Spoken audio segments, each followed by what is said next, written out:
I really hate the first time running in the cold. I miss summer.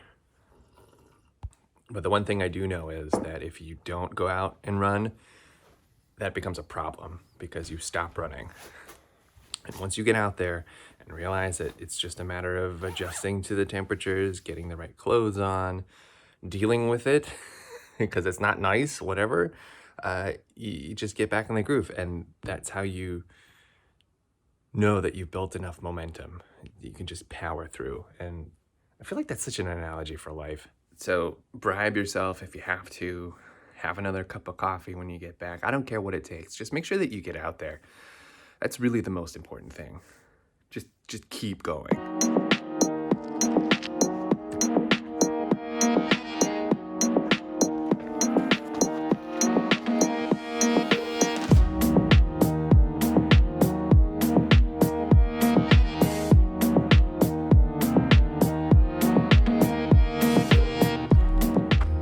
Last time we showed that the conformal isometries, the local conformal isometries, the Lie algebra of conformal isometries of pseudo-Euclidean space are at most quadratic in the coordinates of pseudo-Euclidean space. You might be familiar with the fact that regular isometries, traditional isometries, things that preserve the metric, are linear. That is to say that they're matrices. That is to say, things like SO P comma Q for R P comma Q. Today we're going to expand on that by explicitly showing you what the different, if you like, generators of those conformal isometries are, and motivate integrating them up to full members of the conformal group.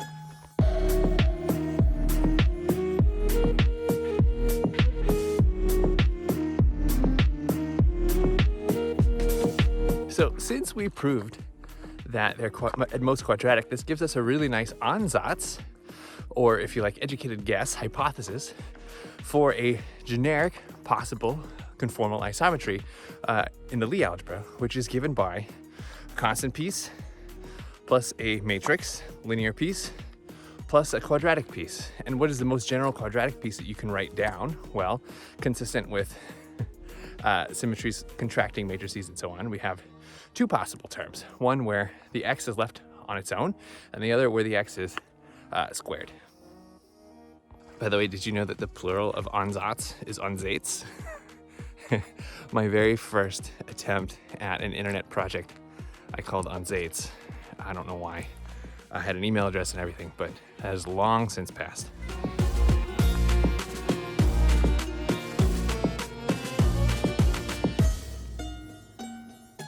So our goal today then is to just go through term by term and show how each of these terms is either constrained or relates to a specific conformal transformation.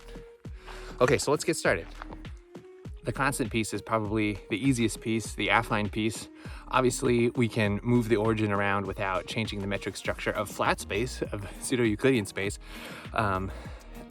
because, in other words, the constant vector is a trivial solution to the differential equation that we studied last time. Now let's talk about the linear part.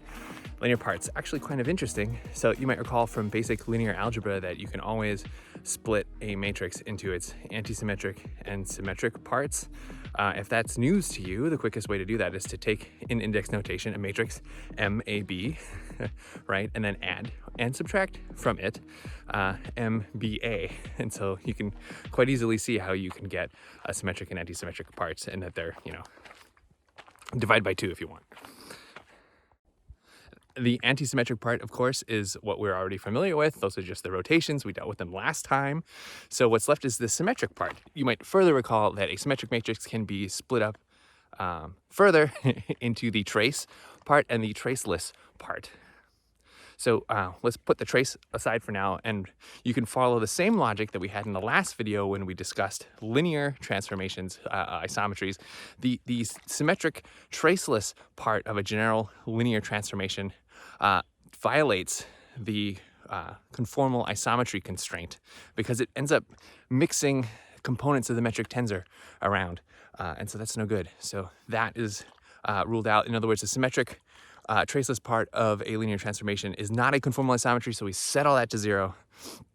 So we're left with the trace of the matrix and plugging that into the line element, lo and behold, it's in some sense the trivialist part, the most fun part, the most interesting part of a conformal transformation. It's just the scaling, right? So in other words, a trace of a matrix acts by scalar multiplication on a vector. And so when you have dx scale up by, say, lambda, you just get a lambda squared dx. So yeah, in other words, we have a new linear part for our conformal isometries. Those are the scale transformations. Finally, we come to the quadratic part of our ansatz, and we will find that there is a constraint between these two terms. So this is actually just a simple matter of plugging this quadratic term into the differential equation and solving and looking for consistency conditions. So let's go ahead and do that. Okay, see, so we started with two vector parameters, a c and a b, right? And what we found is that b and c are related, and they're related by a factor of -2. And so that's it. Now let's count all of the infinitesimal conformal isometries, members of Lie algebra that we have found. So we have p plus q many translations, easy. We have p plus q many special conformal transformations, the quadratic stuff over there. We have 1/2 p plus q times p plus q minus 1 plus 1 linear transformations. So put all those together, and what do you get? You get 1/2 p plus q plus 2 times p plus q plus 1. Many conformal isometries. If this looks suspiciously like the number of elements in an orthogonal group in d plus 2 dimensions, that's a good observation. We'll get to that in a later video. All right, so I think that'll do for our run. That'll also do for our discussion of conformal isometries. We now have them all written explicitly. The only thing we haven't done is integrated them out to show you how they individually generate a member of the conformal group. So I guess let's think about that for a second. So translations, duh. Linear transformations, duh. Quite the same thing. Scale transformations, duh. The only one that's kind of weird is a special conformal transformation. So let's dig into those.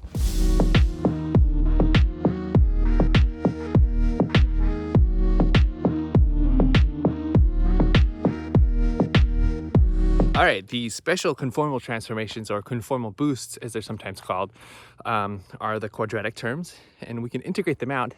And frankly, we can get into this. It's kind of like, imagine drawing a circle and then inverting the metric on. Anyway, it's not important. What's important is it's complicated, it's nonlinear, so I'll write it down as a fractional transformation here. And then you can verify. All right, so claim this is the integrated form of the conformal transformation that's quadratic.